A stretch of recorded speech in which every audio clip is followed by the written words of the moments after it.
kita akan bahas bedah buku terkait dengan membangun keluarga perspektif psikologi Islam. Sebuah buku yang aku nulisnya luar biasa, banyak literatur reviewnya. Sampai sekarang pun ketika baca ulang masih ngerasa kurang ya. Nah, tapi ya mudah-mudahan nanti bisa teman-teman nikmati, teman-teman baca ya, dan itu jadi panduan untuk teman-teman dalam membangun keluarga, insya Allah ya. Nah, acara bedah buku ini dipersembahkan oleh siapa? Sintesa Sintesa Wellness. Wellness ya. Partner sadar, kenal dan kendali. Buat teman-teman yang lagi butuh konseling ya, curhat, langsung aja DM atau WA aja. Insya Allah adminnya baik banget ya. Pasti mau nerima curhatan teman-teman, ngajak ngobrol. Kalau ternyata butuh konseling akan diarahkan buat konseling. Jadi kalau mau butuh tempat ngobrol ya, daripada sama chat GPT, mending chat adminnya Sintesa aja. Baik kok, asik banget diajak ngobrolnya, seru ya. Dan Sintesa Wellness ini pasti ngajak teman-teman untuk jadi partner sadar, kenal dan punya kendali sama dirinya. Insya Allah. Buat teman-teman yang belum punya buku Insecure ya, segera dapatkan karena ini udah sisa-sisa terakhir, lagi mahal-mahalnya, lagi lucu-lucunya harganya. Dan buku ini aku bikin sengaja dengan efek terapeutik ya.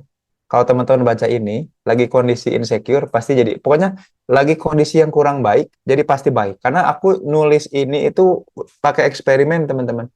Before dan after, kalau teman-teman pakai panas scale, alat ukur namanya positive affective and negative affective scale, itu kalau udah baca buku ini, otomatis akan naik moodnya. Moodnya akan jadi bagus. Gitu. Insecure tuh memang mungkin isinya ya gitulah, apa sih cuman gitu doang, tapi kalau teman-teman baca, teman-teman akan ke shifting ya, emosi. Jadi emotion shifter buku ini sengaja dibikin, ditulis dengan cara itu, jadi ada efek terapeutiknya. Kalau teman-teman belum dapat, segera dapatkan ya. Jadi buku ini memang bukan, kalau aku tuh kalau nulis buku nggak pernah ditulis untuk sekali baca ya, jadi sekali duduk baca beres gitu ya, kayak baca komik atau apa, enggak. Buku itu bisa diulang-ulang karena ada efek terapeutiknya, ya, bagian dari terapeutiknya. Termasuk buku ini yang akan segera aku bahas ya. Membangun keluarga, sebuah perspektif. Dan aku suka banget covernya, teman-teman. Kenapa suka banget sama sama covernya? Karena dia ngegambarnya pakai one line ya. Kalau teman-teman lihat ya, ada covernya itu one line. Kebayang nggak sih one line? Satu garis gitu ya. Jadi dia ngegambarnya, si desainer itu satu garis kan. Set, nyambung semua. Luar biasa. Gitu ya. Nah, terima kasih teman-teman yang kemarin udah ikutan IP ya. Jadi kalau teman-teman pengen belajar di Sintesa Wellness, belajar sama saya, sama Zen Permana untuk sadar, kenal, dan punya kendali, ada kelasnya namanya IP ya, Inner Peace ya. Ini kelas awal, satu harian full dari pagi sampai sore. Kita ulik inner child teman-teman. Isu utama yang barangkali membuat teman-teman tuh jadi nggak bahagia, nggak seneng, terganggu, pokoknya goyah, agak-agak miring. Nah, itu di Inner Peace ya. Buat teman-teman yang belum ikutan Inner Peace, insya Allah nanti ada lagi Inner Peace kalau aku lagi mood ya. Sekarang kemarin baru beres, jadinya nggak tahu moodnya kapan lagi. Mungkin bulan April, Mei, Juni, Juli, Agustus, September. Tapi kalau habis ini, bagusnya nanti ikut yang namanya Personal Intervention Program. Nanti ada di tanggal 17 sampai 18 Februari. Kalau ini mah, teman-teman nginep ya, kita nginep bareng karena teman-teman akan dikarantina. Karena teman-teman akan agak goyah sedikit psikologisnya, lumayan ya kalau belajar ini. Syaratnya usianya 19 tahun ke atas, bersedia di karantina 2 hari, nggak boleh kemudian berhubungan dulu sama dunia luar secara berat dan aktif ya, karena hal ini akan menggoncang dirinya teman-teman ya, pencarian jati diri dan ini. Udah dilakukan lebih dari 8 batch ya kalau nggak salah. Dan investasinya berapa? Nah, mahal ya, makanya lambung ya. Mumpung mumpung 17 sampai 18 Februari. Ya, kalau pengen kelas online nanti ada KDP bulan Januari, tapi belum aku masukin si flyernya ke sini. Nanti mungkin Teh Hapsa bisa sharing-sharing ya. Kita sekarang mulai bahas soal membangun keluarga ya, perspektif psikologi Islam. Kenapa aku nulis ini? Salah satu alasan utamanya karena apa, teman-teman? Karena masih gemes dan selalu ya. Jadi klien Sintesa itu kan di 2023 tuh kebanyakan konseling rumah tangga, masih aja dan selalu ternyata selama ini orang-orang tuh kalau menikah, kalau berelasi, menjalin hubungan yang kemudian dalam pernikahan terutama, dia itu mindsetnya masih ini. Terus saya ulang-ulang ya, mindsetnya apa? mindsetnya adalah mindset dua orang yang saling mencinta, yang ketemu ketika gede, lalu kemudian menjalin kasih gitu. Gimana ya, suka bingung aku tuh ya. Jadi eh, ini itu sampai sekarang tuh gemes. Jadi ketika gimana ya, kebayang nggak sih kita tuh selalu ketemu klien yang kasusnya sama gitu ya, terus selalu masalahnya itu sama, source-nya tuh pasti sama, source-nya, sumbernya tuh pasti sama. Sumbernya apa? Dari awal memang udah salah mindset gitu ya. Makanya wajar ketika menjalankan agenda-agenda pernikahan, hal-hal kecil aja jadi gede gitu ya. Hal-hal yang tipis-tipis itu jadi miris. Kebayang ya? Hal-hal yang kemudian ringan-ringan jadi beban. Nah, itu karena tadi biasanya di awalnya salah. Jadi mereka tuh merasa berpikir bahwa ada dua orang yang tidak saling kenal nih kayak gambar ini ya, saling memunggungi, tidak kenal pada awalnya, lalu bersama-sama. Oh gitu. Dan mereka merasa bahwa kita tuh harus bersama-sama berpegangan tangan bareng-bareng. Padahal mereka tuh nggak pernah sadar, teman-teman. Dan kita, bukan mereka ya, kita seringkali tidak pernah sadar bahwa pernikahan itu bukan urusan dua orang yang tadinya nggak kenal jadi kenal, tadinya nggak dekat jadi dekat, dan akan dekat selamanya. Karena kalau mindsetnya berduaan selamanya, ketika muncul ini nih, buah hati, mereka terpisah, gitu. Selalu. Jadi tiap kali punya anak, kan gini ya, ini tiap saya pesertanya udah 17 tahun ke atas semua ya. Kan ketika orang udah menjalin hubungan, menikah, pasti sesuatu terjadi. Kan nggak mungkin cuma ngobrol doang. Aktivitas terjadi. Nah, aktivitas itu kan menimbulkan konsekuensi. Nah, inilah konsekuensi yang nggak pernah disiapkan sama kita semua. Ya, parenting nggak bagus. Malah sekarang ada fenomena namanya overparenting. Parentingnya kelebihan, ya. Nah, kalau soal overparenting mungkin kapan-kapan kita bahas, tapi udah aku bahas di YouTube ya, udah 2 video tuh soal overparenting. Itu kasus yang akhirnya jadi kepingan puzzle yang menjawab, oh ternyata wajar ya anak-anak umur 18 sampai 25 zaman sekarang tuh ternyata banyak galaunya, banyak kesepiannya. Baru aja dirilis kemarin WHO bilang salah satu gangguan mental yang dianggap ringan tapi ternyata membebani sebuah bangsa adalah apa coba? Rasa kesepian, rasa kesepian dan kehampaan. Nah, gara-gara apa coba itu? Nah, ternyata ada sebuah fenomena yang jadi kepingan penjelasan, namanya overparenting. Nah, kalau teman-teman penasaran soal overparenting, nanti nonton di YouTube-nya ya. Udah aku share 2 video membahas tentang overparenting. Jurnal-jurnalnya lagi banyak-banyaknya sekarang. Ya, saya juga lagi mulai meneliti ya. Kalau di Barat itu biasanya overparenting dalam 3 hal, yaitu kesehatan, finansial, sama relasi pertemanan. Tapi itu di Barat. Kalau di Indonesia, aku tuh lagi mencoba untuk berasumsi, dan ini mudah-mudahan nanti muncul di hasil penelitiannya. Ada faktor-faktor lain, salah satunya adalah keyakinan. Ya, keyakinan apa? Keyakinan bahwa kita mencintai seseorang, tapi ternyata orang lain enggak. Kita yakin mau, orang lainnya yakin nggak mau. Ya, aduh sedih ya, bertepuk sebelah tangan. Ya. Nah ini yang kemudian banyak hal yang jadi apa namanya, patokan, alasan kenapa kemudian penting untuk menuliskan sesuatu sebagai referensi, sebagai pegangan. Karena balik lagi ya, kalau kalau cuma webinar gini kan sekali ya, teman-teman dapat insight 1 jam ini, abis itu udah aja. Besoknya lupa, ya kalaupun mau ngulang bisa nonton videonya, tapi kan kalau teman-teman megang bukunya, menandai sendiri halamannya, itu pengalaman paper pensil yang berbeda ya. Ada papernya, dapat pensilnya, itu pengalaman terapeutik yang berbeda. Itu akan ngaruh banget kemudian ke dalam psikologisnya teman-teman. Dalam mengingat sesuatu, menandai sesuatu, memegang sesuatu secara langsung, apalagi ada papernya, ya, ada bukunya, itu asik banget ya. Enak banget untuk kemudian kita bisa eh, menyimpan itu dalam memori yang lebih jangka panjang.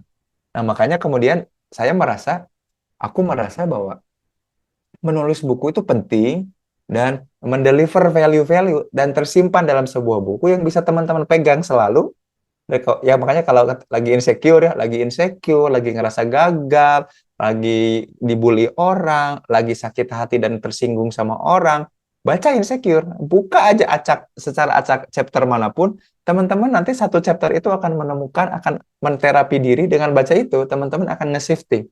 Si mindset teman-teman tuh akan diajak pelan-pelan di tulisan-tulisan yang aku buat di buku Insecure tuh, makin makin lama makin enak, makin tenang ya, makin relief, makin hati makin. Nah, di buku ini aku pengen nulis dan nunjukin ke teman-teman terkait dengan ini nih, mindset bahwa kita tuh bukan happily ever after dengan menikah bersama-sama, tapi kita harus sadar bahwa ketika kemudian ada anak, hadir buah hati sebagai konsekuensi kita mencintai seseorang, membangun cinta sama seseorang, itu tuh ternyata secara psikologis menjauhkan. Makanya kalau mindsetnya bukan membangun keluarga, tapi menselebrasi cinta hanya sama satu orang tertentu, amit-amit ya. Makanya kemudian kenapa mindsetnya harus membangun keluarga. Jadi tadinya bukunya ini mau dikasih judul namanya Mindset Membangun Keluarga. Tapi aku singkat aja lah, udah membangun keluarga, titik gitu ya. Kenapa membangun keluarga aja? Karena tadi ini mestinya secara tidak langsung akan jadi mindset atau template yang membuat di kepala teman-teman bukan lagi ngomongin apa, bukan lagi ngomongin tentang aku dan dia berdua selamanya, dan terpisah gara-gara ada anak, gara-gara ada kau. Makanya, teman-teman tahu nggak fenomena baby blues itu udah sekarang mah udah wajar. Sama halnya sama wajarnya seperti ngedengar orang yang ngelahiran di operasi sesar. Zaman dulu mah kan aneh ya, kalau ada orang kan operasi sesar itu artinya orang tuh lahirnya tidak normal kan, makanya ada operasi sesar, ada normal. Sekarang kan kita berasa normal aja ya, ngedengar orang operasi sesar tuh lahirnya normal apa sesar? Sesar. Oh iya, biasa, wajar. Mewajarkan hal itu. Nah, apa coba fenomena lain yang kemudian lama-lama jadi wajar? Fenomena yang namanya postpartum syndrome atau postpartum blues atau namanya baby blues ya. Ada gejala-gejala psikologis, nyeri, sakit, bukan cuma secara fisik pada ibu-ibu, pada mama, tapi juga secara psikologis. Capek banget, lemes banget, ngerasa hampa, ngerasa ditinggalin, ngerasa dijauhin, ngerasa jadi jelek, ngerasa tidak berdaya, ngerasa marah. Gara-gara apa? Gara-gara punya anak. Itu namanya postpartum syndrome. Dan itu bukan cuman kemudian apa ya? Bukan cuman sesuatu hal yang tidak wajar atau abnormal, itu malah jadi sesuatu yang normal. Makanya hati-hati teman-teman ya, kalau mindsetnya masih begini, nah ini terutama yang Jovisa nih, kalau kata Teh Hapsah tadi, jomblo visabilillah ya. Kalau mindsetnya masih menikah itu adalah berduaan, aku dapat pasangan, aku dapat someone special someday maybe-nya aku gitu ya. Lalu kemudian nanti akan dipisahkan secepatnya ketika kapan? Ketika kelahiran anak itu udah jadi puncaknya. Bahkan ya umur berduaan, nikmat berduaan cuma 3 bulan kan tersatiasi dan tersaturasi. Nah sisanya kita akan kemudian terpisah gara-gara ada anak. Nah makanya kalau mindsetnya begini ya, bablas ya, sekalinya ada anak jauh dijauhkan dan ngasuh anaknya nggak akan benar. Makanya mindsetnya seperti apa? Mindsetnya mesti membangun keluarga. Supaya apa mindsetnya membangun keluarga? Supaya kohesif tuh. Satu tujuan, satu arah. Nah, ini yang aku coba tuliskan dengan serius di buku Membangun Keluarga ini. Untuk jadi referensi, untuk nancep di kepala teman-teman. Dan aku yakin yang aku tulis pasti nancep di kepala teman-teman, gak mungkin hilang, dan dia aku tuh ya teman-teman, ini ciri khas seorang Zen Permana, kalau bikin kelas, kalau bikin webinar, kalau kemudian nulis buku, dia bukan di copy paste, jadi bukan pengetahuan saya teman-teman copy dan jadi file di otaknya teman-teman, lalu disimpan aja di folder, enggak. Tapi teman-teman akan terinstall, jadi operating system. Jadi cara teman-teman dalam menyikapi kehidupan, apa-apa yang saya sharingkan, termasuk di buku ini juga. Makanya nanti ketika teman-teman baca buku itu, mau random, mau buka di halaman berapapun, mau mulai dari chapter berapapun, apalagi mulainya runut dari awal sampai akhir, nggak dibaca sekali baca juga ya, cuman dicicil, misalkan satu halaman 1 tahun gitu ya. Ada sekitar hampir 180-an halaman, berarti kalau satu halaman 1 tahun, berarti 180 tahun ya, lumayan ya, jadi awet di dunia ya baca buku. Teman-teman tetap akan dapat instalasi otak terkait dengan bagaimana mindset membangun keluarga. Jadi yang pengen aku bangun di buku itu adalah mindset bahwa ketika kita kemudian menikah, ketika kita kemudian bertemu someone spesialnya someday maybe-nya kita, itu mindsetnya adalah harus membangun keluarga, kohesi. Jadinya ketika berduaan pun, di mindset kita udah siap, udah ready, adanya orang lain, adanya pihak ketiga. Jadinya nggak keganggu sama mertua, nggak keganggu sama orang tua, gitu. Nah ini yang menarik, Kalau teman-teman pernah baca bukunya Daniel Kahneman, orang Yahudi yang dapat eh, orang Yahudi, orang psikologi yang dapat Nobel Ekonomi, yang bukunya tuh selalu bestseller. Salah satu bukunya namanya Noise, ya. Nah, dia di bukunya nulis kayak gini. Ini tuh sebenarnya simulasi statistik dari Mill, ya, tokoh namanya Mill, ya. Simulasi statistik. Jadi ada 4 kategori kelompok katanya teman-teman. Jadi kalau kalau sebuah distribusi statistik terkait dengan kelompok itu terus diputar, diulang-ulang, maka akan menemukan kurang lebih ada 4, ya. Ada 4 kategori kelompok, ya. Yang pertama adalah kelompok yang akurat. Bayangin gini, contohnya gini ya. Bayangin dalam satu keluarga itu ada 4 orang, ya. Nah, kayak gini nih, ada 4 orang ya. Ayah, ibu, dan 2 anak, gitu ya. Katakanlah kan seperti itu.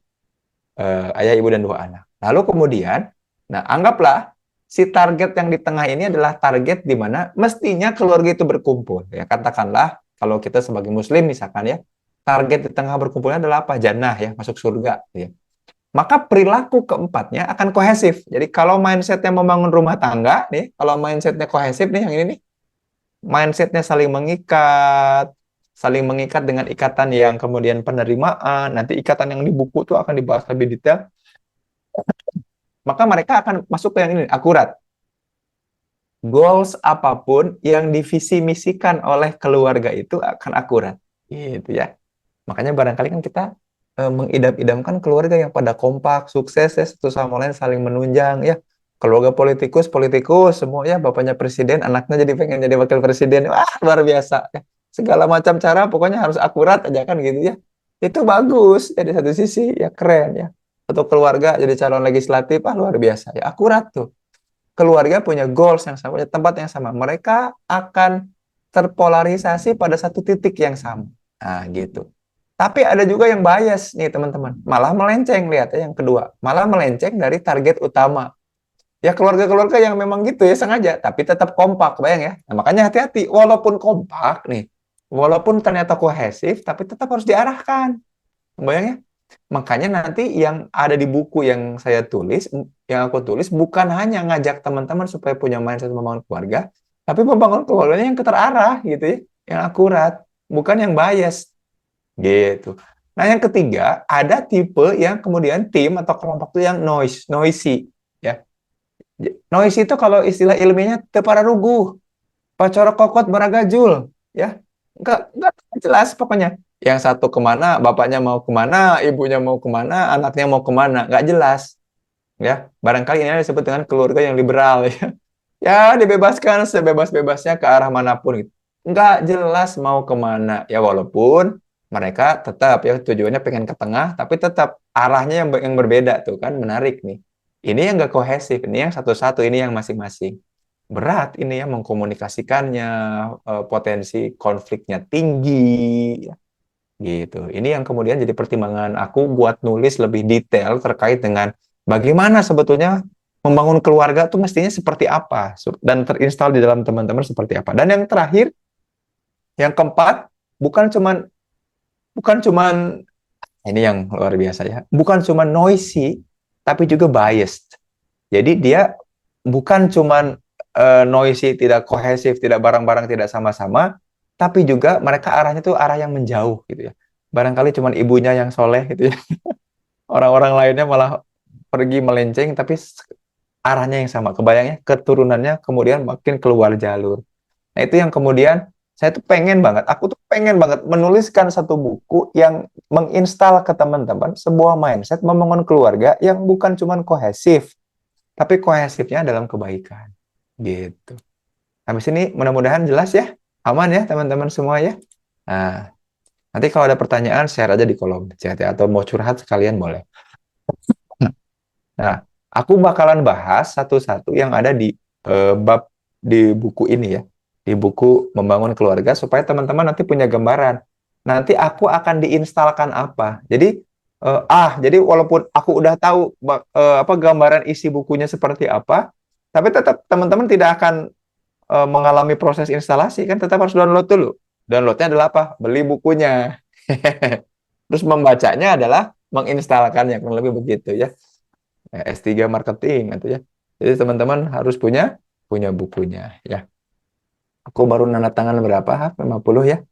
Jadi 50 penulis, 50 pemesan pertama. Nah, sesegera mungkin malam ini juga akan mendapatkan tanda tangan ya dan sebuah ucapan. Udah Kang, Aku udah sold out tuh yang tanda tangan. udah ya, kasihan deh lu. Oke deh kalau begitu. Ya, kalau gitu nanti main-main aja ke Sintesa atau ketemu aku di acara-acara offline. Mudah-mudahan bisa tanda tangan ya. Nah, kita bahas satu-satu ya. Di bab satu, aku bahas apa dan teman-teman akan diinstalkan apa ketika baca itu. Nah, di bab satu, aku nulis tentang memaknai keluarga. Ya, hati-hati, jangan sembarangan memaknai keluarga. Tidak sembarangan orang bisa dianggap keluarga. Ih, kita keluarga gitu ya, ke teman kerja. Kita keluarga, ke teman ketemu baru gede. Bisa nggak seperti itu? Bisa, tapi nanti ada definisinya, ada nanti aku tuliskan hal yang menjadikan keluarga itu keluarga. Dengan membaca chapter 1, teman-teman akan setting boundaries. Akan setting boundaries dan kemudian punya personal space atau punya social penetration, kayak kupasan bawang, kayak lingkaran, gimana ya cara ngejelasin aja. Intinya punya lingkaran-lingkaran boundaries, batasan relasi sama orang lain. Siapa masuk ke tier satu, ya lapisan paling dalam, siapa masuk lapisan kedua, lapisan terluar, dan lain-lain. Ya, hati-hati nih, kebanyakan orang kemudian nggak bisa memaknai ini. Ya, semua orang dianggap keluarga, semua yang baik sama dia dianggap adik, dianggap kakak. Makanya ada kakak adik ketemu gede. Hati-hati itu yang kayak gitu-gitu. Dia kehilangan boundaries sama orang lain dan ketika orang jadi mudah tersakiti, mudah hampa, mudah berekspektasi. Makanya kemudian nanti akan install juga aku sharingkan ke teman-teman bagaimana problematika beneran keluarga. Jadi ya teman-teman nanti akan mendapati ini agak panjang ya dari halaman 8 sampai ke 27 itu. Aku mau menginstalkan ke kepala teman-teman hal yang membuat keluarga itu seperti apa. Dan itu yang mestinya teman-teman pahami dan sifati baik-baik bahwa tidak semua orang bisa jadi keluarga kita. Dan orang-orang yang jadi keluarga kita tuh bukan orang-orang yang sembarangan dan bagaimana konsekuensi memperlakukan keluarga dan konsekuensi psikologi seperti apa aku bahas di situ. Jadi teman-teman ketika membaca bab satu akan kembali terinstalkan ini. Jadi kalau teman-teman, duh aku lagi kacau kayaknya memaknai relasi yang ada, orang-orang yang baru kenal tiba-tiba aku anggap saudara, orang-orang yang beneran keluarga dan saudara malah aku anggap orang asing, coba bayangin. Maka dengan itu aku baca lagi bukunya Kang Zen di bab satu, bagaimana memaknai keluarga. Di momen apapun, walaupun teman-teman bukunya tahun ini terus dibaca di tahun 2082 misalkan ya, teman-teman akan mendapati terinstal lagi gitu. Si memaknai keluarganya di bab satu. Jadi kalau teman-teman mau apa mau mulai setting boundaries secara psikologis ya banyak ya ternyata orang-orang yang kemudian salah kaprah dengan relasi yang dia miliki lalu kemudian terlalu sayang sama seseorang atau kemudian terlalu asing sama orang-orang yang mestinya ada kewajiban untuk terdapat kasih sayang atau compassion yang dia berikan itu gara-gara apa? Gara-gara ketidakmampuan dia buat memaknai apa itu artinya keluarga. What is family? Ya, what is family? Nah, itu yang penting penting penting penting pisan, penting banget ya setting boundaries, buka lapis-lapisan yang membuat orang-orang keluarga atau tidak keluarga. Dan teman-teman akan mendapati seperti apa problematika keluarga sebagai filter di situ. Nah, itu di bab satu. Bab satu kurang lebih insya Allah akan menginstalkan itu ke mindsetnya teman-teman. Ya. Selanjutnya, teman-teman, yang ke bab 2 adalah kita ngomongin soal mengenal keluarga terbaik. Ya, jadi kalau bab satu, makanya kenapa ngomonginnya psikologi perspektifnya saya pakai perspektif psikologi Islam, karena literatur review saya bukan keluarga, soalnya kalau aku cek teman-teman ya keluarga yang sukses terbaik di dunia siapa, bingung patokannya ya. Karena keluarga yang teman-teman pikir sukses tapi bukan muslim itu ternyata enggak juga ya, teman-teman mau sebut siapa? Elon Musk kah, Bill Gates kah? Orang sukses lah. Ternyata keluarganya enggak picontoun lah, bukan keluarga yang bisa jadi referensi seperti apa konsep keluarga yang ideal. Nah, makanya di sini aku mau menginstalkan ke teman-teman template atau sebuah dashboard seperti apa keluarga yang terbaik, ya. Nah, ini menarik nih ya. Di bab ini aku mau mulai dengan mengenal keluarga terbaik, lalu mau ngomongin tentang manusia biasa, ya, tentang definisi manusia biasa. Kita perlu tahu bahwa orang-orang yang ada di sekitar kita adalah manusia biasa. Karena nih, hati-hati teman-teman. Orang yang, ini makanya kan di awal dari sini ya, ketika kita mulai bisa memaknai keluarga, kita akan menganggap keluarga kita adalah manusia biasa. Kenapa? Karena alamiahnya kita menganggap keluarga itu superhero. Ada ekspektasi bahwa ibu itu superheroku, dia akan selalu ada, dia akan membantuku. Nah, aku mau sharing bahwa kita tuh sebenarnya manusia biasa, dan ini nggak panjang juga ya, beberapa halaman ngomongin bahwa kita tuh sebenarnya manusia biasa, human being, ada vulnerability, ada kerentanan-kerentanan yang memang membuat kita jadi manusia, tapi kerentanan itu yang menumbuhkan. Justru kerentanan dan kerapuhan itulah yang kemudian saling melengkapi di entitas yang disebut dengan keluarga itu, ya. Entitas atau satu kesatuan, satu kohesivitas yang disebut dengan keluarga. Nah, teman-teman mesti paham dan akan terinstall di sini bahwa menjadi manusia biasa itulah justru yang sempurna, menyempurnakan relasi-relasi kita. Kita tuh nggak bisa jadi manusia yang sendirian. Nggak bisa, kita butuh orang lain yang melengkapi. Nah, makanya di sini dibahas seperti apa becoming a human being, ordinary people, ya, ordinary human seperti apa. Lalu aku akan bahas dan teman-teman akan terinstalkan terkait dengan keluarga dalam Al-Quran. Ya, seperti apa keluarga terbaik. Nah, lalu mengenal keluarga Imran, bagian 2, dan di bagian 3, belajar hakikat keluarga dari keluarganya, dari keluarga Imran. Nah, ini kepotong ya. Jadi kita akan belajar sosok keluarga yang direkam dalam Al-Quran, padahal beliau bukan nabi. Sosoknya namanya Imran. Aku bahas detail terkait dengan dinamika, fenomena, dan mekanisme psikologis, sampai kemudian mereka sekeluarga, Imran dan sekeluarga ini berada pada kondisi yang akurat. Menarik loh, kenapa? Padahal mereka tidak saling berinteraksi satu sama lain. Imran sama istrinya berinteraksi lah ya, suami istri. Tapi Imran itu meninggal ketika istrinya hamil 6 bulan. Maryam tidak ketemu sama Imran. Maryam juga ternyata tidak diasuh sama ibunya karena dititipkan di Baitul Maqdis, ya, yang sekarang sedang diperjuangkan di Palestina. Nah, makanya menarik tuh. Ketika teman-teman nanti baca bagian ini, aku sengaja menginstalkan ke teman-teman banyak kerapuhan, kekurangan, ketidaklengkapan sebuah keluarga tidak serta-merta disebut broken home.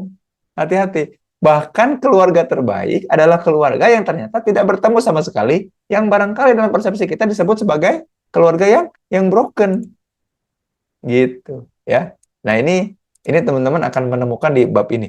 Jadi ketika teman-teman nanti menemukan, kok keluarga aku begini, kok bapak aku begini, kok ibu aku begini, kok adik aku begini, lihat contohnya keluarga terbaik tetap satu kohesivitas, dia disematkan sebagai keluarga yang accurate, ya. Nah, teman-teman akan terinstall bahwa becoming human is a lot of vulnerability, rentan terhadap kegelisahan, ya. Makanya permeable. Kita tuh mengizinkan diri untuk dimasuki dan dirasuki orang-orang di sekitar kita. Nah, itu penting. Nah, itu bagian yang penting dan yang diinstalkan di mindset teman-teman ketika kita menjadi dan mengenal keluarga terbaik. Jadi, gak bisa keluarga sempurna itu yang baik-baik aja, suaminya sabar, istrinya bersyukur, anak-anaknya soleh-soleha. Enggak juga, coba cek nanti.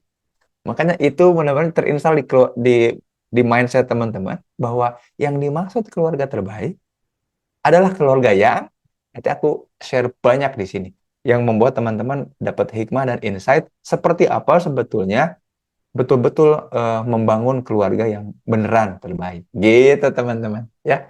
Itu diinstal di bab berapa? Di bab 2. Jadi ketika teman-teman ragu atas bangunan fondasi rumah tangga yang sedang teman-teman bangun, baca lagi bab ini. Maka akan terinstall mindset. Jadi kapanpun teman-teman, dalam periode apapun, teman-teman merasa galau, merasa luluh, lemah, lesu terkait dengan perkembangan dan tumbuh kembang keluarga, baca di bab ini. Karena bab ini kemudian akan menguatkan teman-teman, menginstalkan kembali mindset di mana ternyata keluarga terbaik adalah keluarga di mana, di situ. Ya. Jadi nggak bisa kita kemudian, gitu ya. Betul ya kata Kasri ya, Maryam nggak fatherless. Maryam nggak fatherless walaupun nggak ketemu ayahnya. Dan jangan bilang-bilang fatherless, Rasul kita yang mulia Muhammad Shallallahu Alaihi Wasallam juga seolah-olah fatherless ya. Tidak ada ayahnya, tapi kan nggak gitu konsepnya. Nah, makanya yuk kita belajar dari keluarga terbaik yang kemudian di literatur review ini kemudian jadi model keluarga yang bisa kita pertanggungjawabkan karena dia literaturnya ilmiah, bisa jadi model kemudian keluarga terbaik. Dan kalau direplikasi dalam model keluarga manapun, di latar budaya manapun, ini bersifat universal. Dia tetap best of the best keluarga terbaik. Makanya memahami ini, aku pengen ngajak teman-teman melihat ini sebagai satu instalasi mindset bahwa becoming an entity, satu entitas keluarga, ternyata tidak harus betul-betul utuh.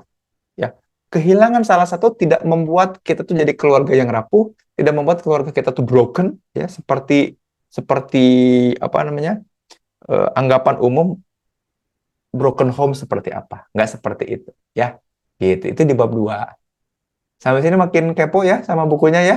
Aku juga makin kepo sama bukunya. Maka segera pegang dan dapatkan. Apalagi yang sudah dapat tanda tangan. Ya. Tapi tidak semua. Ya. Kasihan ya. Oke, lanjut ke bab 3. Nah, bab 3-nya aku nggak sekedar nginstalin mindset, tapi aku ngajak teman-teman untuk menginstalkan di kepala teman-teman keterampilan metodologis dalam mengukur keluarga. Inilah bagian atau chapter di mana teman-teman akan jadi cermin. Teh Hapsah udah baca buku ini ya, udah ya, waktu itu ya. Di bagian inilah kita kemudian mengevaluasi relasi kita sama orang tua, relasi kita sama ayah, sama ibu, sama adik, sama kakak ya, Hafsah ya, di sini ya, di bagian ini. Ukur mengukur. Aku ajarin nih secara metodologis ukur mengukurnya. Ya, apa itu ukur mengukur? Apa itu cara mengukur? Seperti apa ukuran eksistensi? Yang disebut ukuran eksistensi keluarga seperti apa? Keluarga sebagai unit itu gimana ngukurnya dan macam-macam. Ya. Ada flexibility sama kohesivitas, bagaimana cara mengukurnya, kekacauan dan kekakuan ya. Nanti ada apa namanya? Kalau di psikologi itu istilah metodologi itu ada semacam semantik diferensial. Dia sebuah skala yang kontinu, seperti bandul. Apakah keluarga kita merupakan keluarga yang kacau? Di satu sisi bandulnya bandul ke kacau, bandulnya bandul ke kaku. Kacau apa kaku? Terus terlepas, tidak terlepas, nempel banget, atau tidak terjerat. Kayak gitulah. Nanti teman-teman akan belajar dan mendapatkan ukuran-ukuran, dan ini tuh mestinya nanti jadi mindset, ya, terinstal di kepala teman-teman jadi filter. Aku kayaknya terlalu kaku, aku kayaknya terlalu liar, ya. Aku kayaknya terlalu terjerat nih. Aku kayaknya terlalu lepas. Ukuran-ukuran itu nanti akan terinstal di kepala teman-teman. Jadi entitas keluarga, eksistensi keluarga, terlepas itu broken apa enggak, utuh apa enggak, itu akan tetap teman-teman bisa perkuat dan pertahankan. Nah, ini juga kemudian cocok banget baca bab ini, ya, terutama buat teteh-teteh, mbak-mbak, ibu-ibu terutama ya, karena audiensnya itu jarang jarang laki-laki ya, kebanyakan perempuan yang kemudian dilukai, disakiti, diselingkuhi dan diceraikan. Lalu menjadi single mom, single mother, ini tuh penting ya.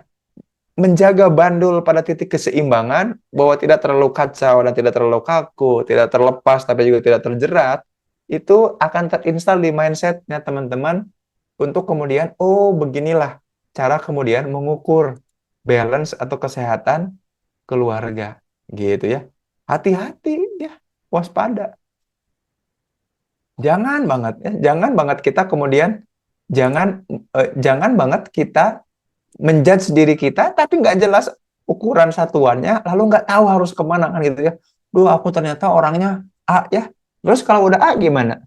Aduh, jadi belum tentu benar ngukur A-nya, tapi juga ternyata nggak tahu harus gimana. Seperti kayak kita misalkan, aku ngukur kolesterol. Oh, ternyata kolesterol tinggi. Maka aku harus ngapain? Kan gitu ya. Ada konsekuensi ketika ukuran-ukuran itu sudah terdisplay, ya, tergambarkan, terjelaskan. Nah, makanya kemudian di bab 3 ini aku ajak teman-teman punya keterampilan metodologis, punya kemampuan mengukur diri dan relasi dalam keluarga, gitu. Jadi bukan cuman punya mindset bagaimana keluarga terbaik, bagaimana memaknai keluarga, tapi nanti kemampuan untuk mengukurnya.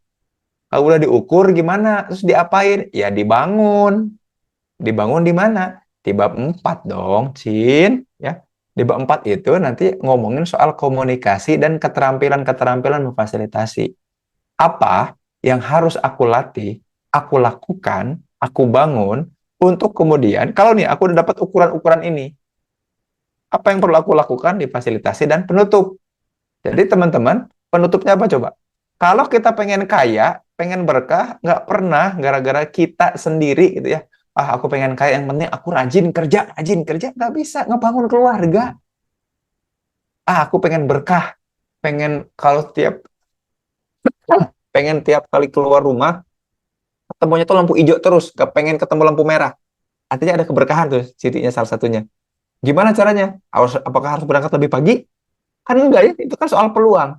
Ternyata didapat dari mana? Dapat dari membenahi relasi dengan keluarga. Nah, di bagian penutup ini, aku mau bilang bahwa kekayaan dan keberkahan akan didapat sebagai impact dan konsekuensi logis. Dan itu menjadi jaminan ketika kita berhasil membangun keluarga. Maka tidak mungkin orang tuh beneran kaya ya. Nggak mungkin. Coba teman-teman, coba cek lah. Coba cek orang-orang yang kemudian gagal membangun keluarganya. Nggak serius terkait membangun keluarganya. Apakah kayaknya beneran kaya? Coba lihat utangnya, masalahnya. Coba lihat dari sisi itu. Berat dia dalam membangun keluarga. Wah, Teh Fitri jadi saksi banyak ya kehidupan-kehidupan yang kita anggap, ih dia enak ya, kaya banget. Tapi di balik itu bangunan keluarganya itu, wah, bagai bandul yang luar biasa tuh. Kalau pakai ukuran keluarga, bandulnya tuh kacau banget, kaku juga banget. Tidak terlepas banget, tapi tidak juga terjatuh. Kacau lah, nggak pernah balance di tengah-tengah, selalu terombang-ambing di bandul kanan, bandul kiri ya. Diombang-ambing samudera kegelisahan dan kekacauan di dalam keluarganya. Hati-hati. Maka di bagian penutup aku pengen ngasih tahu konsekuensi tentang kekayaan dan keberkahan.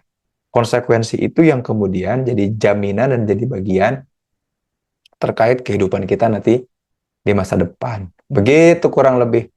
Itu aja yang bisa saya bedah ya, yang aku bedah dari buku ini. Barangkali nanti ada yang mau ingin ditanyakan, ingin dikomentari, atau ingin dicurhatkan, ya.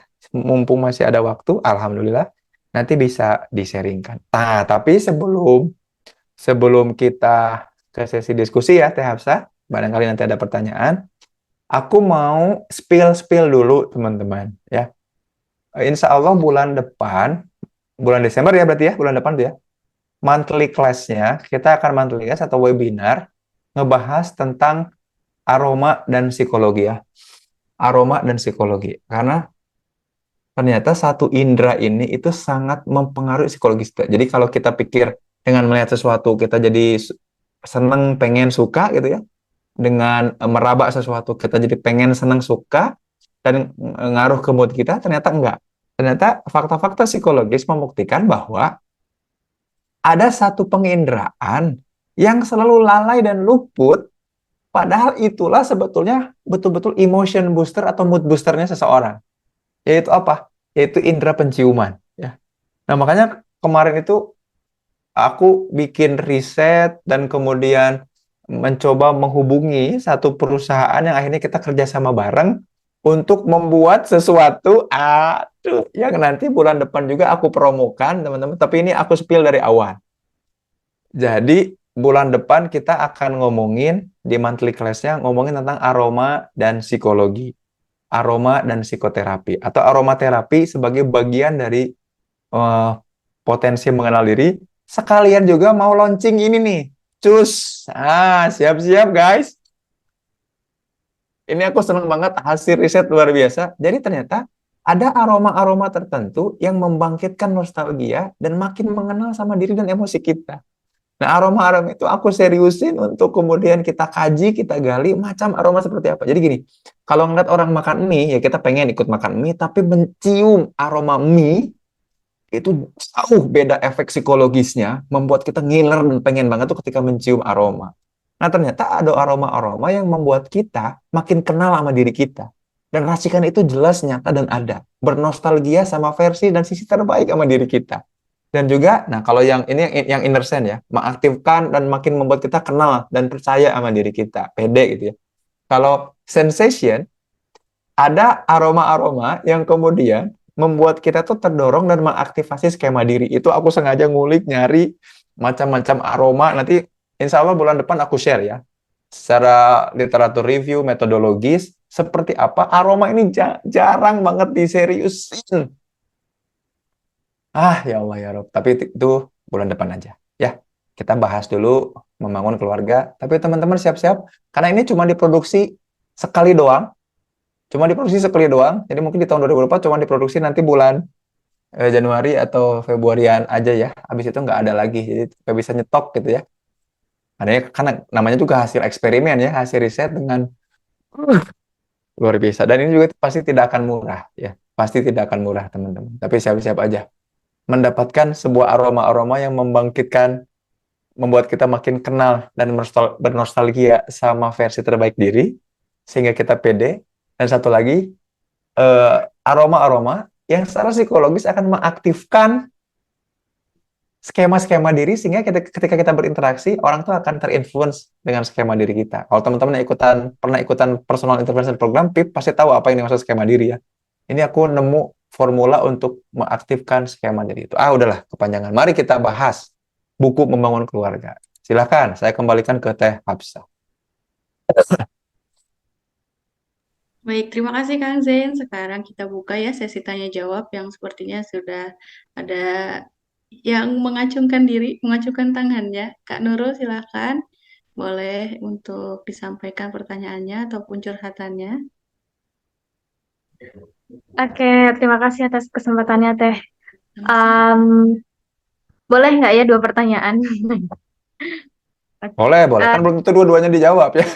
Iya. Boleh.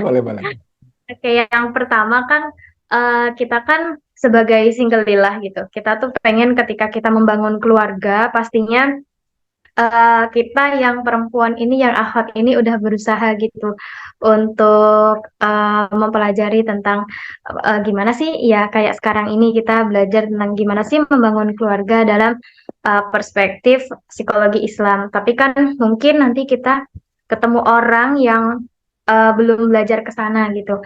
Pertanyaannya, gimana kita bisa memastikan ketika kita proses ta'aruf mungkin sama seorang ikhwan yang memungkinkan nantinya ikhwan ini tuh bukan orang yang ketika berkeluarga tuh bukan orang yang apa ya, yang care gitu loh sama mental keluarganya gitu.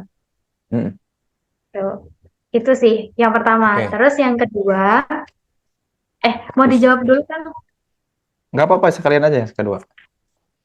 Terus yang kedua, ini case-nya di kakak saya sih sebenarnya. Jadi kakak saya itu tipe orang yang agak apa ya, temperamen gitu.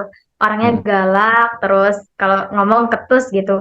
Dan istrinya itu orangnya agak perasa gitu. Yang saya khawatirkan itu sebenarnya ke anaknya karena nggak nggak nggak nggak apa ya, cukup sering gitu anaknya itu dengar teriakan dari kakak saya, terus ngelihat orang tuanya berantem gitu. Nah, yang saya kasihan itu nanti itu kan terekam jelas ya sebenarnya di anaknya gitu.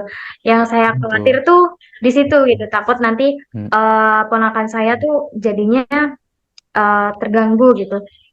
Cuma kondisinya saya itu merantau, jadi nggak bisa bareng sama mereka gitu. Apa yang sekiranya bisa saya lakuin untuk mereka gitu. Oke. Makasih Kang Zain. Yes, mantap. Kak Nurul luar biasa pertanyaannya ya. Aku boleh ringkas pertanyaan pertamanya nggak? Memastikan calon ketika mau membangun rumah tangga kan gitu ya. Iya. Itu keresahan semua single lillah. Bagaimana memastikan semua calon gimana kalau gini? Gimana kalau ternyata aku udah baca bukunya, aku udah belajar di semua pranikah, tapi si calon enggak. Gimana cara memastikan? Makanya gini teman-teman semua, ketika kita memastikan calon, maka yang kita pastikan jangan orangnya, Kak Nurul, Yang kita pastikan juga keluarga dan cara dia memperlakukan keluarganya. Aku ulangi lagi ya. Kalau kalau prinsip-prinsip ta'aruf, nah nanti aku spill nanti insya Allah bulan Februari itu ada satu judul yang sekarang udah mulai proses ditulis ya. Nah, ini Teh Hafsah yang selalu akan jadi orang pertama yang baca ya. Dan ini kayaknya relate banget sama Teh Hafsah. Termasuk yang mungkin keresahan yang Teh Nurul itu mungkin akan kejawab di buku itu sebetulnya. Tapi aku lagi pastikan efek psikologisnya nyampe juga kan. Aku pengen memastikan bahwa itu tuh setiap yang aku tulis menginstalkan sesuatu ke orang-orang yang ngebaca. Nah, kalau memastikan calon, ya, memastikan calon nggak bisa terkait dengan karakteristik individual calonnya, ya. Tapi apa? Tapi dari keluarganya dan cara dia memperlakukan keluarganya. Jadi nanti kalau Kak Nurul lagi ta'aruf, yang ditanya bukan dia orangnya seperti apa, bukan. Tapi tanya keluarganya. Bagaimana ibu diperlakukan sama dia? Bagaimana ayah diperlakukan sama dia gitu? Bagaimana adik-adiknya diperlakukan sama dia? Sama nanti kayak Kak Nurul. Sama kakaknya diperlakukan temperamen nggak? Diperlakukan keras nggak? Iya, Iya, ya otomatis cara dia memperlakukan keluarganya pun gitu. Ya, bener nggak? Nah, I see. Iya, iya, iya. masalahnya Kak Nurul adalah orang yang perasa nggak ketika berinteraksi, ketika menjalin relasi sama keluarga. Nah, itu yang harus dicek. Makanya makanya gini, sebelum kita mempersiapkan diri untuk ngebangun keluarga, cek dulu keluarga kita yang ada sekarang. Kayak Hafsah waktu itu ya ketika membaca bab 3 langsung ngulik nih, oh hubungan aku sama Abi begini gitu ya, dengan ukuran-ukuran itu nanti ada penggaris-penggarisnya tuh. Ada bandul-bandul yang bisa teman-teman kemudian cek, oh aku kayaknya agak ke sini. Berarti nanti diapain? Oh nanti di begini.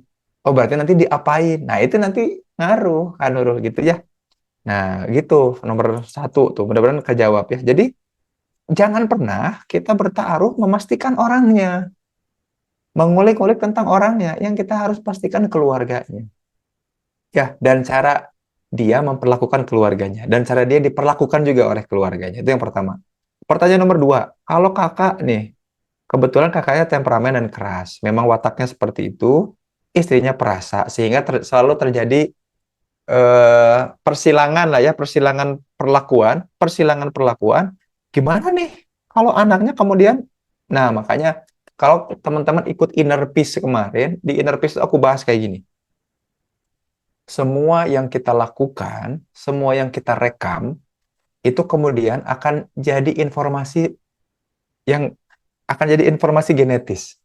Yang kalau ternyata temperamen kita, golongan darah kita, gen-gen kita bersifat dominan, bukan resesif. Ingat teorinya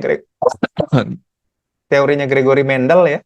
Kalau teman-teman belajar biologi, waktu SMP loh ini kayaknya semua diajarin. Teori Gregory Mendel tuh mengajarkan yang dominan akan mengalahkan yang resesif kan, yang kemudian akan terwariskan. Bayangkan gini ya, kalau ini kemudian jadi informasi genetis, terekam, lalu masuk ke dalam gen-gen yang dominan, maka bukan cuma anaknya kakaknya Kak Nurul, tapi juga anaknya dari anaknya kakaknya Kak Nurul ini. Ah, lo bingung ya. Jadi bukan cuma anaknya kakaknya Kak Nurul, tapi anaknya dari anaknya kakaknya Kak Nurul. Nah, coba siapanya tuh berarti? Cucu, betul, pinter ya Kak Sri ya. Bahkan cucunya nanti dari kakaknya Kak Nurul akan mendapati dirinya juga sama. Terlepas apakah dia kemudian akan jadi keras juga, nanti tergantung anaknya nih. Keras temperamental atau malah perasa sensitif dan baperan. Itu harus diwaspadai. Makanya membangun keluarga nggak bisa setengah-setengah. Mesti serius. Jadi satu entitas tadi. Ya kalau gambarnya si Daniel Kahneman itu, dia terpusat di satu titik yang sama terakurasi. Kalau baca keluarganya Imron, mereka kemudian, wah udah terkalibrasi di satu titik semua. Soleh-soleh semua, baik-baik semua, arah-arahnya semua sama, temperamennya sama. Karena tadi, jadi informasi genetis yang dominan, yang terwariskan sampai turun-temurun. Ya, bukan cuma sampai incu, Kak Zahra, tapi juga sampai buyut, kekait siwur, jangga wareng, bau, udeg-udeg gitu. Sampai terus ke bawahnya itu akan 7 turunan insya Allah seperti itu. Mudah-mudahan menjawab ya kan dulu ya. Barakallah. Begitu. Gitu Teh Hafsah. Baik, alhamdulillah semoga terjawab ya Kak. Selanjutnya Kak Fani silahkan. Ya, Assalamualaikum. Waalaikumsalam Teh Fani. Iya, Kang, ini mau curhat dikit. Asik. Jadi kan, Curhat dong gitu ya. Password. jadi kan 5 ibu dari murid saya teh bercerita. Muridnya punya 5 ibu. Eh, Astagfirullahaladzim. Bapaknya luar biasa. ini kok masih 5 orang tua murid gitu loh. Oh, Tapi 5 orang tua ibunya murid. lima Dengan orang tua murid, tapi ibunya ya. bercerita gitu ya tentang Heeh, kan memang ada sesi kayak konseling gitu kan di sekolah. heeh. Terus, Teh, suaranya hilang. Stefani, Tiffany, wah, curiga. Aduh, lagi di Curiga. jalan, klub ya. iya, Ngedrop, hilang. kepinggir dulu atuh. Kagok Jangan di ini tengah sampai jalan. sampai bumi. Jadi semuanya menciptakan poin yang sama, yaitu mereka tuh Heeh. merasa sendiri dalam mendidik anak, Ah, eta pisan padahal sendiri. suaminya ada Hmm, gitu. Mau menasehati suami juga nggak bisa, betul. susah ya. Dan itu tuh 5 orang tua yang saya ajak ngobrol ini Hmm. memang perilaku anaknya itu terlihat signifikan signifikan Terafiliasi. Hmm. signifikan berbeda gitu. Oh, benar. 5 orang itu Ternyata teh ya. ya 5 anak Betul. itu tuh memang berbeda, dan Hmm. ternyata pas diobrolin ya memang mereka sendiri mengasuhnya. Hmm. Jadi nah, apakah memang betul ada hubungannya, terus apa yang harus dilakukan? Nah ya mungkin laki-laki itu melakukannya. Tapi mungkin nggak semuanya kali ya, kalau bapak-bapak yang Iya, memang betul. ya Seperti lagu harus, dangdut, Tefani, tidak semua laki-laki. ya kayak Tidak semuanya cuma semua. kebetulan aja ini yang 5-5-nya saya Betul. temuin begitu semua. Jadi saya harus, maksudnya harus kasih saran apa ke kemarin sih ya yang bisa menyebabkan ibunya ya, Betul. gitu aja kan. Sami-sami. Nah, Atur pasti nuhun. saya Terima kasih Tefani. Pasti Tefani ada habis dari luar, habis beli martabak. Ya, selamat menikmati martabaknya, Tefani. Mau nih, lagi pengen martabak. Nih, teman-teman yang kemudian merasa sendiri dalam mendidik anak, dalam membesarkan anak, ya. Yang pertama kemudian harus diatasi dan disarankan adalah jangan tiba-tiba diminta dan dikasih tips buat mengintervensi suami. Itu mah kejauhan. Mengintervensi suami adalah sesuatu yang di luar kendali, ya. Kan suaminya di luar kendali dia, makanya dia ngerasa kesepian. Yang pertama kali harus kemudian Tefani atau teman-teman yang kebetulan berinteraksi atau merasakan hal yang sama, ya, kesepian dan merasa sendirian dalam mendidik anak, ya, padahal kan ini anak siapa, dan itu kan anak kamu gitu ya, tapi merasa selalu sendirian dalam mengatur dan mendidiknya. Yang harus kemudian diatasi dan dikelola dulu adalah tadi perasaan itu, perasaan dan rasa-rasa yang kemudian dibangun oleh diri, itu yang mesti diwaspadai, ya. Barangkali kemudian tadi ada ekspektasi, emang punya ekspektasi apa, terus kemudian list, memang butuh bantuan apa, di bagian mana. Jangan sampai kita kemudian salah mengestimasi, memperkirakan bahwa aku tuh butuh bantuan di bagian A. Jangan sampai kita menyerahkan A ke suami, ternyata suami juga nggak mampu melakukannya. Jadi bahaya, malah malah pendidikannya jadi nggak bagus juga. Nah, itu yang harus dicek ulang, cek recheck. Nah, makanya sebetulnya hal-hal gini tuh kalau membangun keluarganya udah firm di awal, obrolan gini tuh sebenarnya udah jadi hal yang udah nggak usah dibahas lagi. Kenapa? Karena udah jadi satu entitas. Makanya kalau saran saya, Tefani dan teman-teman, barangkali yang merasakan hal yang sama, tadi ya, yuk kita selesaikan dulu urusan dengan diri. Terutama apa? Terkait dengan ekspektasi dan list bantuan sama goals pendidikan apa yang menyesuaikan tumbuh kembang anak. List, goals, atau hal-hal apa yang kemudian akan dikejar terkait dengan tumbuh kembang anak. Itu aja yang difokuskan. Jadi bukan cuman, jadi kalau misalkan Tefani sebagai seorang konselor di sekolah yang ngurus kegiatan-kegiatan aktivitas orang tua dan anaknya, ya udah, Bun, saya bantu. Kira-kira Bunda mau dibantu apa terkait tumbuh kembang anaknya? Lagi ngejar goals apa? Bisa nggak dibantu di sekolah? Atau bisa nggak dibantu kita ramukan programnya untuk di rumah? Ya. Nah, terkait suami mah ketika melihat dan udah ada listnya kan enak. Jadi kita jelas minta bantuannya di bagian apa, goalsnya gimana, minta bantuan di bagian apa, dan ekspektasi pun jadi ter apa coba? Ekspektasinya terkendali. Begitu. Ya, kurang lebih seperti itu. Gitu, Tefani. Mudah-mudahan menjawab. Ya, Barakallah. Fikum ya. Mudah menjawab. Begitu. Enggak, Teh Hafsah. Baik, terima kasih Kang Zain. Selanjutnya boleh Teh Yulia. Halo, Assalamualaikum warahmatullahi wabarakatuh. Waalaikumsalam warahmatullahi wabarakatuh. Ya, Kang Zen, kenalin saya Yulia, Kang, dari Tangerang.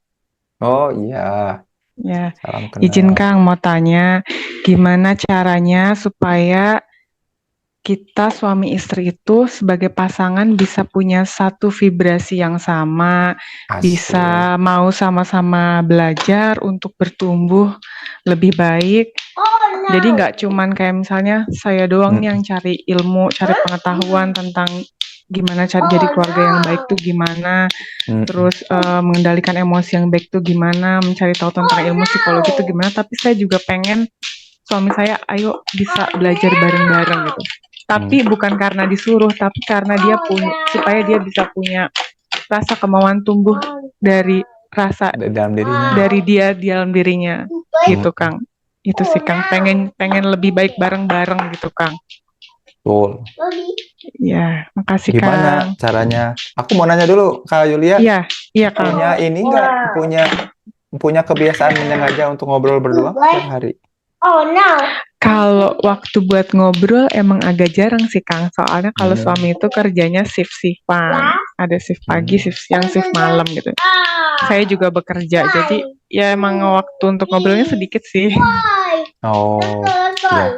Nah, itu paling tips utama. Jadi salah satu pengen punya satu vibrasi adalah mau nggak mau harus memaksakan punya waktu. Nah, biasanya kalau aku ya suka ngasih PR konseling ke pasangan tuh biasanya harus punya waktu maksimal minimal dimulai dari 15 menit, memaksakan 15 menit ngobrol aja. 15 menit itu beneran lihat-lihatan, beneran ngobrol, beneran gak ada hal lain selain ngobrol aja. Nanti lama-lama topik itu muncul di situ. Lama-lama empati, kesadaran, relasi, koneksi akan muncul di situ. Tadi kalau istilahnya Kak Yulia adalah vibrasi itu muncul seiring dengan punya jadwal spesifik melakukan hal itu. Banyak literatur ilmiah saya paling suka tuh yang Susan Fiske ya. Fiske bilang bahwa ada stereotip konten model. Nah, salah satunya adalah stereotip konten model itu bisa hilang ketika pasangan itu ada satu periode yang disebut dengan pillow talk. Ya, pillow talk, ngobrol. Makanya pillow talk itu bagian penting, tapi sebetulnya durasi juga ngaruh. Makanya biasanya durasi 15 menit nggak ngapa-ngapain itu penting banget buat dilakukan, Kak Yulia. Nah, kalau ternyata benar ya selama ini juga jarang ada waktu khusus berdua, mau nggak mau tiap hari harus ada minimal berapa 15 menit dipaksa untuk saling melihat, saling menatap, saling memandang gitu ya. Makanya biasanya nanti kalau Kak Yulia kapan-kapan konseling ke Sintesa main ke Bandung gitu ya, pasti aku suruh ngobrol, aku paksa pasti berapa 15 menit ngobrol berdua, saling tatap-tatapan, berhadapan, kalau duduk nempel, kalau tiduran yang memang satu bantal, nengok melihat bareng-bareng, melihat wajahnya. Itu jadi terapi yang penting, 15 menit. Oke Kang, nanti dicoba Kang. Makasih ya Kang ilmunya. Share rekaman ini dan supaya suami mau ngikutin ya. Nggak apa-apa terpaksa dulu, tapi lama-lama nanti ketika tatap-tatapan, lihat-lihatan, nggak nyampe 15 menit lah. Biasanya 3-4 menit tuh vibrasi itu juga udah mulai kebangun biasanya. Walaupun nggak ada obrolan apa-apa. Ya minimal ada sesuatu terjadi lah ya, selain obrolan ya. Kalau udah tatap-tatapan, kan itu juga barangkali jarang. Begitu. Ya, sukses berkah selalu buat Kak Yulia. Gitu. Kayak itu ya Kang, di video klipnya Yura Yunita, tatap-tatapan. Iya, betul, betul. Wah, ujungnya Betul, betul mengharukan. banget. Lanjut, Kak Cahya silahkan. Mm-mm. Assalamualaikum warahmatullahi wabarakatuh. Saya Cahya Waalaikumsalam. dari Bandung. Pengen nanya kan tadi Gimana? yang tentang genetik ya. Eh kan orang tua kalau dulu dua-duanya Mm-mm. memang punya ya suka ngegas dua-duanya gitu. Ya, sama-sama Jadi, tukang gas lah ya.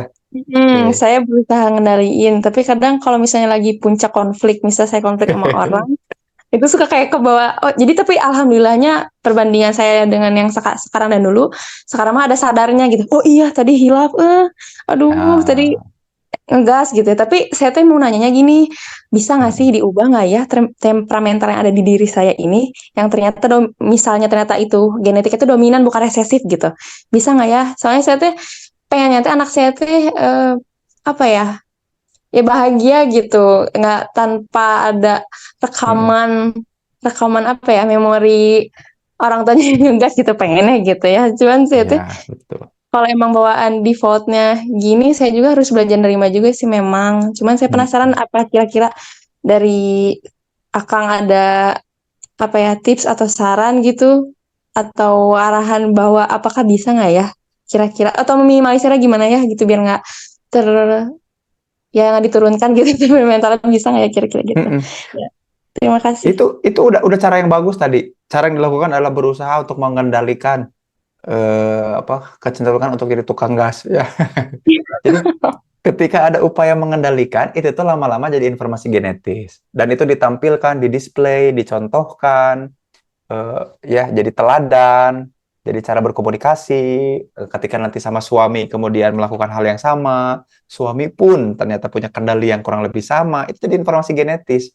Walaupun ada bibit-bibit gasnya tetap nurun, tapi keterampilan mengendalikan itu juga jadi keterampilan yang apalagi kalau kromosomnya kromosom X dari ibunya, itu nular bukan jadi temperamen. Temperamen tetap nurun yang ngegas, tapi punya kemampuan pengendalian itu kan ability. Ability itu lewat intelijensi gitu. Dan juga nurun. Pasti dari siapa? Pasti dari ibunya. Jadi apakah aku tukang gas berarti aku harus menikah dengan tukang air gitu ya, yang meredam gitu ya, dan memadamkan? Nggak usah. Bukan gitu, karena tetap keterampilan dan kemampuan itu nurunnya dari ibu. Makanya para ibu-ibu memang yang paling pas dan paling cocok, yang paling suka dikasih hidayah sama Allah buat ikut kajian kan memang ibu-ibu. Kenapa? Karena mereka yang senantiasa ngelatih kemampuan keterampilan yang itu menular lewat kromosom X ke intelijensi anak. Nggak apa-apa, si tukang gasnya masih pasti nurun, karena itu mah temperamen, nggak bisa diapa-apain, darah ya, lewat darah soalnya nurunnya. Tapi kemudian keterampilan intelijensinya bisa kita latih, dan itu jadi informasi yang nurun nanti kemampuan, karena ability ya, dia pasti nurun ke anak. Oke, makasih Kang. Berarti intinya jangan nyerah, belajar terus aja gitu ya. Jadi Betul, betul. berproses ya, nggak bisa tiba-tiba langsung kalem gitu ya. Dan jangan berekspektasi suami harus yang kebalikan, enggak, tetap nggak ngaruh, suami mah nggak ngasih apa-apa. Tapi Suami mah hanya kalau misalnya ta'aruf berarti tetap kasih tahu aja gitu bahwa saya kasih begini tahu. gitu. Betul, kasih tahu. Kalau Kalau dia ternyata nerima syukur. kalau suaminya tukang ngegas juga, ya ya udah pasrah aja, otomatis harus sama-sama belajar mengendalikan Hmm. gitu. Hmm. Kalau Biasanya nerima tukang syukur gas tukang ya. gas memang cocoknya sama tukang api, ngebeleduk gue jadinya gitu biasanya gitu. Tapi nggak apa-apa, betul, belajar mengelola gitu. Bagus, bagus gitu Teh Dahya. Oke, makasih Kang. Sami-sami. Lanjut, Kak Anwar, silahkan. Assalamualaikum warahmatullahi wabarakatuh, Kang Zen. Waalaikumsalam, ini awis tepang ya Kang Anwar, kemana aja? Alhamdulillah, Kang Zen. Kemarin November baru selesai resepsi dan akad. Alhamdulillah. Alhamdulillah, ini kabar baik, senang banget, barokallah, wa barokah jamaah bainakuma ya. Gimana Kang Anwar? Ya, Kang Zen, setelah tadi pembahasan dari Kang Zen disampaikan itu Anwar belum menemukan bagaimana, entah mungkin pembahasannya beda atau ada istilah lain tentang membangun hubungan yang harmonis dalam keluarga, mungkin seperti itu Kang Zen. Mm-mm. Cara membangun keluarga yang harmonis seperti itu. Itu mungkin yang ingin saya tanyakan. Terima kasih Kang Betul. Zen. Assalamualaikum warahmatullahi wabarakatuh. Waalaikumsalam, matur nuhun. Beda istilah sih, kalau harmonis itu memang susah dijadikan indikator psikologis, Kang Anwar. Makanya kita pakai istilahnya namanya kohesif. Istilah kimia kohesi. Jadi satu kesatuan, satu entity, kohesi itu mengarah ke sama. Kalau harmonis kan tetap ada perbedaan ya. Kalau ini mah enggak, ternyata prinsipnya bukan harmonis. Jadi kalau harmonis itu 3 nada berbeda, kan gitu ya biasanya. Do, mi, sol. 1, 3, 5, kalau kita mainkan bersama, maka akan menjadi nada yang indah buat orang lain. Keluarga mah enggak gitu ternyata. Jadi enggak ada keluarga yang harmonis. Jadi harmoni itu perbedaan yang indah dilihatnya. Jadi ada perbedaan, kemudian perbedaan itu menjadikan indah bagi orang yang melihat. Itu harmoni namanya. Kalau keluarga mah nggak boleh harmoni. Justru keluarga mah harus entity, satu kesatuan, satu kohesi gitu. Maka istilahnya bukan harmoni, tapi istilah yang kita pakai adalah kohesi, satu kesatuan yang utuh. Nggak bisa terpisahkan satu sama lain. Kalau harmoni mah tadi ya, prinsipnya ada perbedaan yang tapi ketika dia muncul bersamaan indah kelihatannya. Nah, itu namanya harmoni. Kayak do, mi, sama sol. Coba deh nanti ya kalau punya alat musik aja. Do, mi, sol, 1, 3, 5 dimainkan bersama jadi satu chord tertentu. Jreng, itu jadi indah. Masing-masing berbeda, tapi ternyata disamakan di berbarengan itu kayak gitu. Kurang lebih seperti itu penjelasannya. Nah, Anwar, ya. Barakallah ya. Aduh, ini senang. Panganten anyar diuk ngarendeng gitu cenah. Nah, Anwar banget ya. Atur nuhun. Baik, selanjutnya Kak Andini silahkan. Baik, terima kasih Tata akan kesempatannya. Mm-mm. Perkenalkan saya Andini dari Bandung. Kakak, Ye, izin gimana Teh bertanya. Andini? Mm-mm. Kenapa Kang? Gimana? Ya, izin bertanya Kang. Mungkin Mm-mm. pertanyaan ini agak nyambung dari kelas sebelumnya yang mengenal inner child Kang. Mm-mm. Nah, yang saya tanyakan itu kan setelah tadi Akang maparin Mm-mm. tentang bagaimana cara membangun keluarga. Nah, Mm-mm. kebetulan kan Andini sendiri kan dari keluarga yang broken home ya Kang ya. Mm-mm. Nah, bagaimana sih cara membangun ulang keluarga yang patah ini biar bisa lebih baik lagi? Karena ada ketakutan tersendiri gitu Kang, untuk berkeluarga gitu nantinya gitu. Mm-mm. Terima kasih Kang. Hatur Betul, nuhun. itu yang harus dituntaskan. Makanya kalau di kelas inner peace kemarin itu yang jadi kelas inner peace seharian itu cuma ngulik satu isu. Isu apa yang kemudian hal itu menghambat aku untuk berelasi, berkomunikasi gara-gara patahnya ini. Jadi tiap orang tuh punya patahan-patahan yang tak disadari kemudian menyebabkan isu-isu dalam relasinya selama ini Teh Andini kayak gitu. Nah, isu-isu itu yang kemudian kalau Teh Andini masih ingat kelas kita yang waktu monthly class kemarin ya mengenai Indonesia, betul ya Teh Hafsah ya?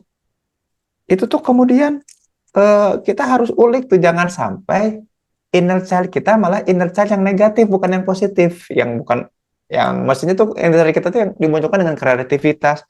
Tapi kalau itu nggak muncul, artinya kan yang inner child yang lain yang negatif, yang ada luka, yang ada sakit. Nah, itu yang harus diulik, yang harus dicari tahu. Jadi kalau pertanyaannya, aduh aku takut, kemudian nanti, nah ketakutan-ketakutan itu, jadi hati-hati ya teman-teman ini semua yang masih ada di sini yang masih nyimak, ketakutan-ketakutan kita terkait dengan bukan trauma ya, bukan trauma namanya, tapi uneasy feeling atau ketakutan-ketakutan kita terkait dengan relasi yang akan datang dengan referensi relasi yang ada, itu kemudian akan membuat kita malah mewujudkan hal itu, namanya self-fulfilling prophecy. Kita malah mewujudkan hal-hal yang kita takutkan. Awas jatuh, awas jatuh, awas jatuh. Tuh kan jatuh gitu. Aduh takut diselingkuhi, tuh kan diselingkuhi. Nah kayak gitu tuh, hati-hati. Makanya inner child itu perlu segera dicek, dituntaskan seperti apa. Begitu. Nah, ini juga yang akan menjadi program Sintesa ke depan ya, mudah-mudahan kita bisa punya semacam program yang bisa memfasilitasi teman-teman yang akan menikah tuh memang betul-betul menyelesaikan gitulah, semacam itulah. Tapi makanya secara umum sih kita fasilitasinya lewat kelas inner peace itu ya. Tapi ya tadi ya tergantung mood aku. Kapan diadain lagi nanti ya tergantung. Kurang lebih seperti itu Teh Andini ya. Mudah-mudahan menjawab dan mudah-mudahan bisa. Memang harus diulik dulu isu-isu apa selama ini yang kemudian menghambat aku dalam relasiku sehingga aku jadi kehilangan kreativitas. Ingat nanti cek lagi video terkait inner child yang ada ya kalau nggak salah di YouTube ya. Lihat saja aku ada ya di YouTube aku ya Ada rekamannya. sedikit. Gitu. Nah, katanya ada Inner Peace Batch 2, Kang. Ya. Kalau nggak Horea Bun ya. Oke, sekarang nih Kang di kolom chat ternyata banyak sekali ya Mm-mm. pertanyaan yang masuk. Coba kita jawab satu-satu ya. Yang pertama nih, Kang gimana ya bisa kuat menghadapi kegagalan? Kegagalan dalam hal apa ya Kak? Coba boleh kalau Kak Nah, Megawati bisa menceritakan kegagalan dalam hal apa boleh ya? Sambil kita kegagalan nunggu. betul kegagalan dalam hal apa dulu karena ya makanya kita tuh suka menyebut sesuatu kegagalan padahal kita nggak jelas ukurannya. Makanya di chapter 3 aku jelasin terkait ukuran-ukuran ya supaya kita jelas ya ketika ngomongin kegagalan-kegagalan. Baik, sambil nunggu Kak Mega jawab mungkin ya kegagalan tentang apa, kita lanjut dulu ke pertanyaan selanjutnya. Mm-mm. Kang mau tanya, ada istilah salah jodoh nggak ya? Sering banget baca istilah jangan salah pilih pasangan. Nah, pasangan itu sebenarnya takdir yang tidak bisa ditawarkah? Betul, Sudah Allah jodohkan betul. pasti berjodoh atau bagaimana ya, Kang? Betul, makanya orang tua akan dijodohkan sama orang-orang yang kurang lebih memang paling pas, paling cocok sama dirinya gitu. Nggak bisa dihindari. Makanya tiap kali kita dapati, loh kok jodoh kita malah kayak begini ya? Ya jangan-jangan kita juga masih begitu. Nah, cuman kan kita nggak pernah ngelihat ke dalam ya. Always, always points our fingers to others. Selalu nunjuk ke orang lain. Nggak pernah ngecek ke dalam diri. Makanya tadi pertanyaan siapa yang di awal tuh?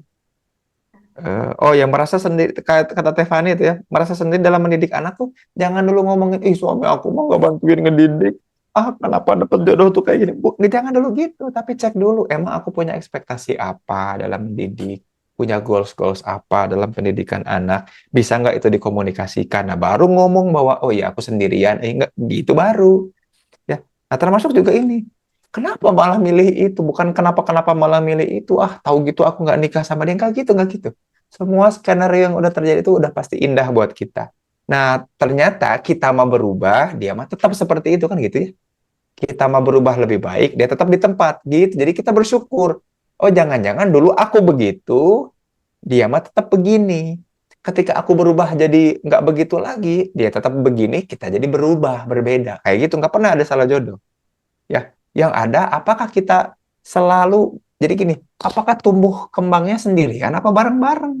Nah, makanya nggak bisa kan, nggak bisa sendirian. Makanya kita perlu benar-benar menseriusi membangun keluarga. Karena bukan cuma suami-suami, anak-anak pun harus diajak tumbuh dan berkembang bareng. Jangan sampai, kan suka ada tuh kasusnya juga banyak. Orang tuanya pada keren-keren ya, Teh Hafsah ya. Ayahnya keren, ibunya keren, anak-anaknya kok gitu? Ya, kan suka ada. Jadi musibah buat orang tuanya. Nah, enggak gitu.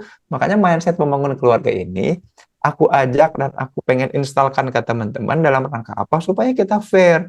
Bahwa ngebangun keluarga itu satu entitas keseluruhan. Aku, istri, anak, aku, suami, anak, aku, orang tuaku, dan anakku. Gitu semuanya. Gitu. Dan ini benar-benar jadi mindset yang jadi patokan dan jadi template di dalam pikiran teman-teman. Satu pertanyaan terakhir, Kak Hafsah, sebelum Nah, kita ini cucu. di kolom chat nih, seru ya.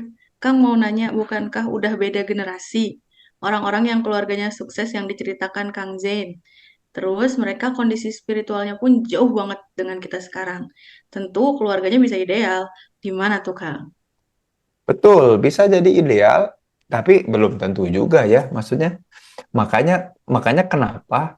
Makanya gini pertanyaannya gini, apakah kemudian kita hanya berharap terjadinya secara otomatis perubahan yang baik dan ideal dengan perubahan generasi? Kan enggak ya. Jadi kalau misalkan teman-teman mikir bahwa aku tuh hidupnya udah asik, bahagia, baik-baik aja karena aku, ternyata bukan. Bisa jadi gara-gara orang tua kita menseriusi ketika mereka membangun keluarga. Kebayang nggak maksudnya? Jadi seorang Zen Permana tuh bisa jadi Zen Permana yang seperti ini, jangan-jangan gara-gara orang tua aku atau kakek nenek aku yang serius dalam membangun rumah tangga. Yang serius ketika mereka membangun keluarga. Nah, begitu kurang lebih. Jadi, nggak bisa ya kemudian perbedaan atau perubahan generasi menjadi ideal atau malah jadi buruk, itu terjadi dengan sendirinya. Nggak bisa. Makanya kita harus mulai dari kita. Dan itu yang pengen aku instalkan.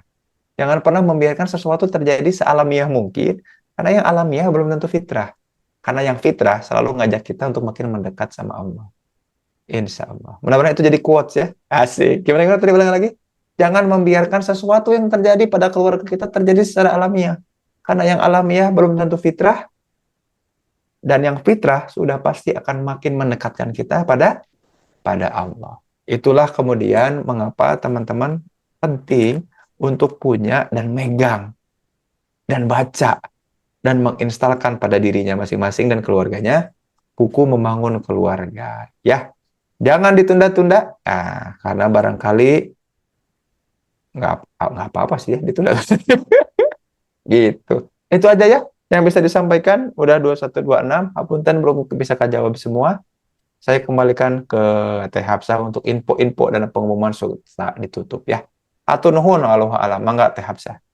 Baik, terima kasih Kang Zain. Untuk teman-teman yang pertanyaannya mungkin belum terjawab, mohon maaf ya, nanti mungkin bisa kirim DM ke Kang Zain ya. Nanti Kang Zain biasanya suka bikin video untuk jawab-jawab pertanyaan teman-teman dari DM. Mungkin semoga nanti pertanyaan teman-teman bisa terjawab dari video-video Kang Zain yang dibuat nanti. Dan selanjutnya sebelum kita akhiri, boleh kita berfoto bersama dulu yuk bagi teman-teman yang ingin ikut foto bareng